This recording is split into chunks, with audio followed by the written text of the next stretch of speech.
So I just finished my 20th question. As many of you probably know, I come down to PS Audio on a Saturday. I spend 2 or 3 hours every couple of weeks, and then I go home and I produce the videos. I answer these questions that people submit to me. I have 2,600 something videos that I've done over the last 8 years or so. I have written 4 novels, a memoir. I'm working on 10 more books in the Audiophiles Guide service. I write a daily post. I do these daily videos. I work on circuits. I've got 40 people that between Terry and I, we have to manage. I also have a life. I get 8 hours of sleep a night, and people always ask me the same question. Like, you have done and you are doing 10 times more than any one of us individually has done. How do you do it? How do you find the time? And I've debated for a long time whether or not I should make a video to answer that question, because it seems kind of egotistical, self-serving, and I don't want to be that guy. I really don't, because I enjoy this. I like doing this. I love having the time to write my books. I love having the time to sit here and talk to you.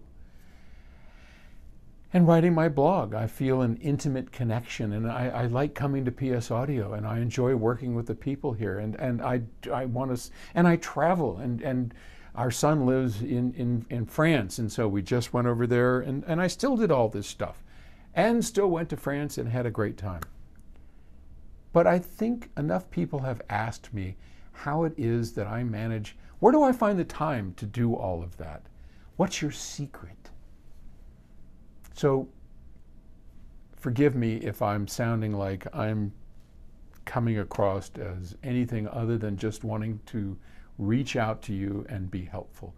Because what I'm about to tell you is something that may or may not go over well. But I'm going to spit it out anyway. Here's the truth. We all have the same amount of time. I just finished a great book called 4,500 Weeks. I think that's the name of it, 4,000 weeks, something like that. And this person writes about your entire lifetime consists of about 4,500 weeks. And the question is, what are you doing with your time? We all have the same amount of time if we all live to the same age, right? I'm 76 years old. What have I done with my time? Well, I've done a lot with my time, and I intend to continue doing it. I intend to never retire. I might retire from this, but I want to keep going because I love doing stuff, right? Where do we find the time? If we all have the same amount of time, you have the same ability and the same time that I do. What's the difference? The difference is you haven't figured out yet that you're lying to yourself. You haven't figured out yet what this little thing in the back of your head is telling you, right? Take a look at your life. This is something I had to do. My friend Seth Godin got me on this course. He said, you have the time. You just don't know it. Okay. And he said, you want to read a good book that'll change your life?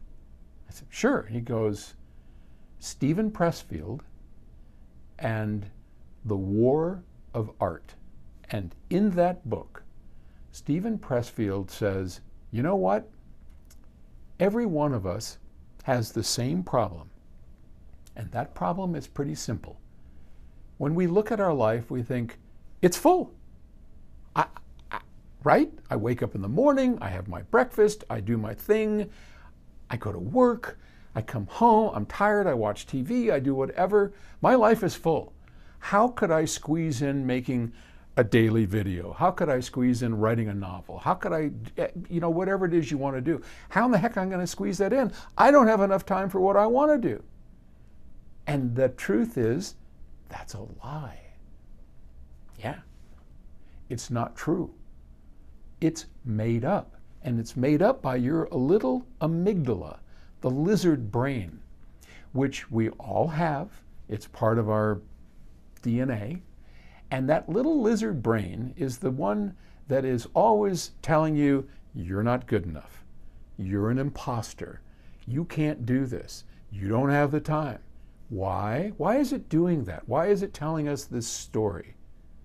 Well, because that's its job. Its job is to make you into a sloth, right? It's your protection from years ago when we had to conserve energy, because there wasn't enough food. We didn't know if there were enough berries to pick, if there were enough rabbits to kill, right? So that amygdala protected us. That lizard brain said, don't do that, you might get hurt. Don't do that, you might starve to death. When there's food, eat, eat, eat, eat, eat, eat. And all of a sudden, quickly, before we had time to evolve out of this, our little lizard brain still is there. It's the one telling you, you don't have enough time. But in fact, you do. So take, for example, this video. I don't know how long this is going to be. 8 minutes? 9 minutes? 10 minutes? I have 10 minutes. I'm spending it with you. Could you not do that? Could you not take your stupid iPhone, like I'm doing with my stupid iPhone, put it on a tripod, and just go in a quiet room and tell a little story? Could you not do that? Of course you could. You have 10 minutes. You turn around and you have an hour. You have 2 hours. You have to battle the little guy back here that's telling you you can't, that's telling you, be afraid. If you do it, you're going to fail. All that stuff that makes you afraid, that makes you think you're an imposter, a failure, that's all bullshit. Total bullshit that you tell yourself, right? And I know that people watching this are just going to shake their head and go, wow, that's either completely wrong or I wish I could do that. And you can. Any one of us can. So, there you are. That's the secret. I listened to my friend. I was ready for the information. I wanted to do more. He also told me, one last thing, and then I'm going to go. Because I know 99.9% of the people that listen to this are never going to go past this. They're going to go, that's interesting, and it's not for me. And that's fine. That's great. But a few of you are going to be like me, okay? Afraid. But you want to do it. So this all started when Seth told me, you need to write a daily blog. And I said, every day? What am I going to write about? He goes, you'll figure it out. And I thought, okay, you know what? I think he's full of it because he has talent and I don't, and he's smarter than I am. And, and that was all my little lizard going, you're not good enough, you're an imposter, how could you possibly do that, right? That's what it's telling me. So I said, all right, I'm going to try and write down 30 subjects. And I got to about 20 and I ran out. And I thought, oh my God, I can't even come up with a month worth of posts. What am I going to say? I can't do this. And I went back to Seth and he goes, you're lying to yourself. You're listening to that little lizard brain, and you have to turn it off. Trust me, when you tell it to go F itself, and you just walk over it, it says, because it's basically lazy. It just goes, all right, I'll go to the next thing, which is what it does. You jump into it, and you just do it because you can do it. Absolutely, you can do it.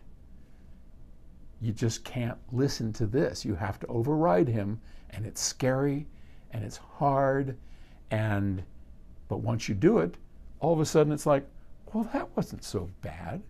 And then you add another thing. That's the secret. That's all it is.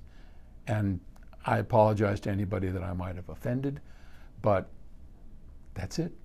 And I hope this resonates with some of you, because we all try to work on, we all think we're failures, we all think we're just imposters, and we all are. Get over it, and then go do something. Go do something, okay?